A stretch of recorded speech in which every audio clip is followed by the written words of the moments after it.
Simula nang ipatupad ang gun ban kaugnay sa BARM elections nitong July 16, ay abot na sa 12 ang mga violators na lumabag dito.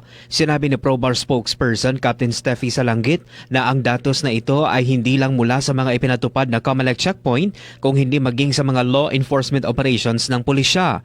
Pinakauna dito ay ang indiscriminate firing sa UPI, illegal sale ng mga armas sa Dato Paglas, operasyon sa Sharif Sedona Mustafa at ang warrant of arrest implementation sa Talitay na nakuha na ng barilang sospek.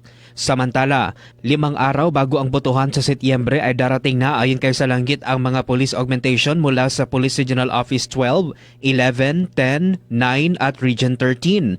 Sa kabuuan, dagdag ni Salanggit ay abot sa mahigit 8,000 ang mga pulis ang ikakalat sa araw ng botohan at natukoy na ang mga lugar kung saan itatalaga ang mga pulis na ito. Ever since nagsimula yung ating election period, hindi lang yung ating checkpoint yung mas pinaigting natin, but as well as yung iba pa natin mga anti-criminality campaign. So sunod-sunod yung mga operations natin. Mark Anthony Tahico, NDBC Bida Balita.